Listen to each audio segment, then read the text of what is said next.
tomorrow. Now it's 7 months after the remains of 14-year-old Celeste Rivas Hernandez were found in the trunk of singer David's Tesla. Disturbing new details in the investigation into her death. Caught on camera, a group of teens brutally attack a man in his 60s in Hermosa Beach. The latest on the investigation. And travel records set to be shattered this Thanksgiving week. What you need to know before you hit the road or the skies. Now on the news at 7.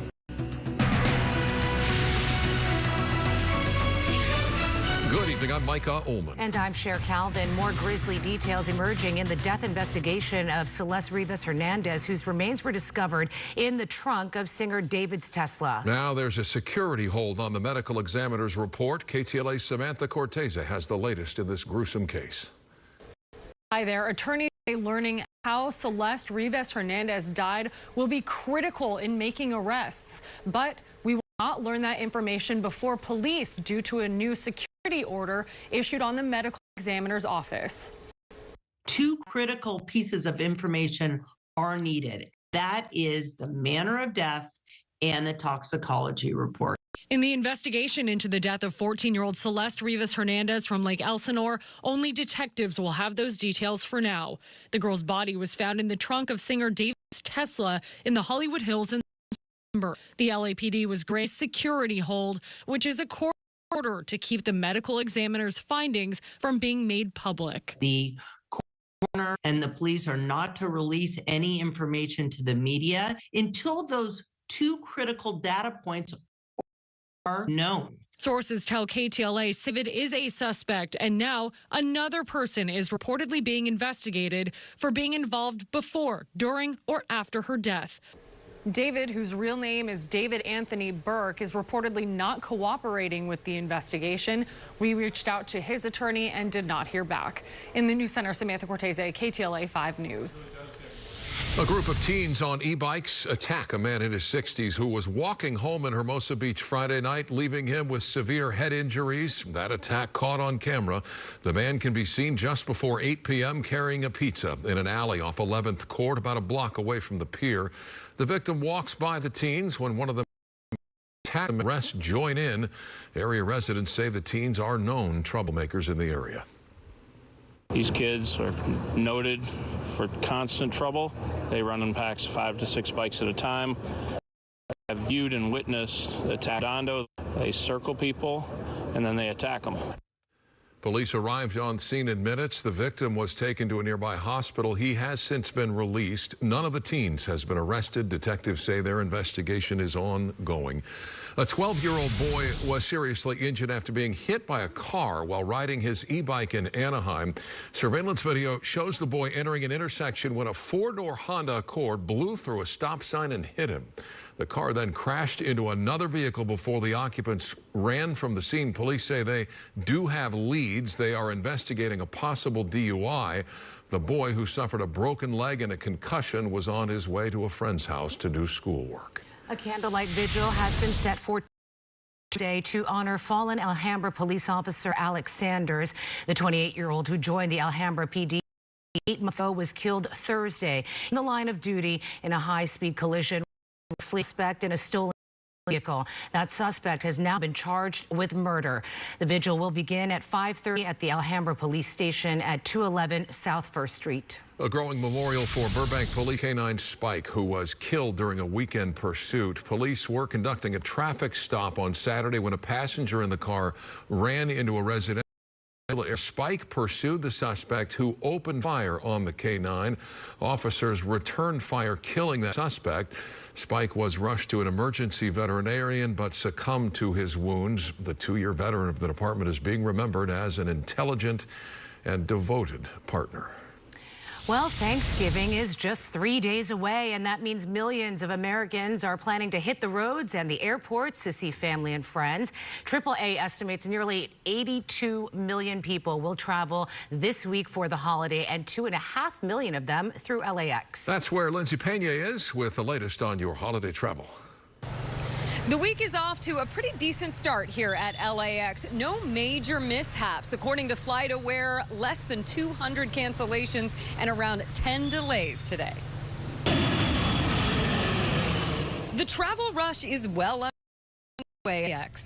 2.5 million people are expected to come through this airport alone during a 12-day period before and after the Thanksgiving holiday. I got to the airport a little bit earlier to try to get through all that, but surprisingly, it wasn't as bad as I thought it was going to be. People like Scarlett Rodriguez say they were prepared for any potential delays, but So far, so good. earlier this month, air travelers dealt with the effects of the government shutdown, which included TSA staffing shortages and flight cutbacks. Station Secretary Sean Duffy saying operations are back to normal, and they anticipate a potentially record-breaking holiday travel season. Tomorrow will be the busiest day. There'll be 52,000 flights tomorrow as Americans spend time with their families. While many say it's been smooth, others have run into some snags. Reza missed his flight this morning. I was supposed to already be on my way home, but now, I had some issues, so now I'm flying later on tonight. So I'm gonna just sit down, The weather isn't an issue in LA. It is in many other parts of the country. Hundreds of cancellations seen at Dallas-Fort Worth Airport alone today. That's the latest from LAX. Lindsay Pena, KTLADT News. Giving back to those in need this holiday season, an event in South LA to help feed families this Thanksgiving. Special holiday meal and turkey is now underway. KTLA's Rachel Mentos is live at the Community Coalition with more on tonight's gathering, which is 13 years in the making. Are they starting to dance? Yeah, Cher, Micah, people are dancing. People are eating a beautiful Thanksgiving meal. And the Roujon Foundation and Community Coalition, they are giving away all of these delicious free turkeys. I want to show you the line of people. People are lining up for their Thanksgiving meal, and there's about 150 to 200 families present. I do want to introduce you to actress and comedian Gabby Dennis. Thanks so much for talking to us. Hello. You have been volunteering with the Roujon Foundation for a while now, coming to this turkey giveaway year after year. Why is it so special? I mean, it's great. An infectious family. I mean, they are such a giving family. The whole foundation was started. Roujon stands for Ruth and John, which are Christina and Andrew's grandparents. So in honor of them, because they taught them to they still deepen the roots to give back to the community. So they're such a giving family, and it's infectious. You just can't help but come and love. And look at the energy around. Like, people are so appreciative of it. Absolutely, and people are enjoying a meal right now, and then they'll be able to take a turkey home and have it for their own Thanksgiving meal with their family. Exactly, and there's a cookbook in there, so they get to go and create some memories. So like here, we've got the music going, we've got all the energy, and it's very festive. And then they get to go home and they get to create that magic on Thursday with their own families. And a lot of the people here are caretakers. They're caring for other people, and now they get to be pampered a little bit tonight. Absolutely, caregivers are one of the most hardworking people on the planet, and they deserve to get poured, and that's what this night's really about. Thank you for showing us all of the incredible work that you are doing. So good to talk to you, and happy Thanksgiving. Happy Thanksgiving! Yeah.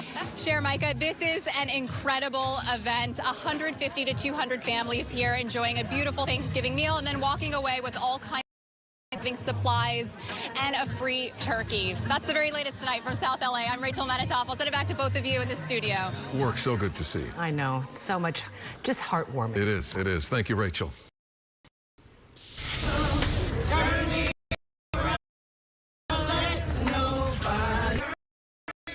LA Mayor Karen Bass and city leaders leading a procession in Watts demanding accountability for several violent operations carried out by ICE in California. The march ahead of a congressional investigation in downtown LA. Lawmakers maintain civil rights were violated by dozens of wrongful detentions. Today we heard from a U.S. citizen, Andrea Velez, who was detained before a charge against her was dropped. Masked men in plain clothes and chasing attack people without identifying themselves as one of them ran towards me. Terrified, I'd used my work bag as a shield, but he saw me on the sidewalk and accused me of interfering. We reached out to ICE and Homeland Security for reaction to today's hearing. We are waiting to hear back. A federal judge has thrown out the DOJ's cases against former FBI Director James Comey and New York AG Letitia James, ruling the appointment of interim U.S. Attorney Lindsay Halligan was invalid. The cases were dismissed with prejudice, leaving the door open for both cases to be brought again.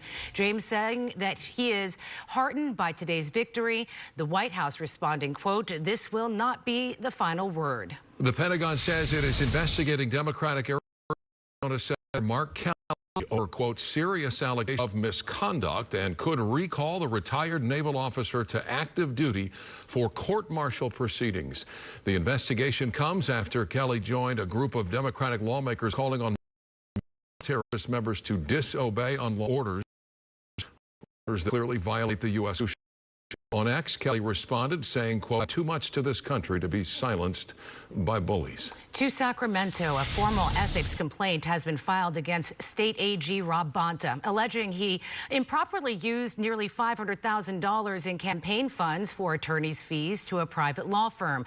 The Fair Political Practices Commission has acknowledged receipt of the complaint. In the next 14 days, they could investigate the allegations, refer them to another agency, or decide not to take action.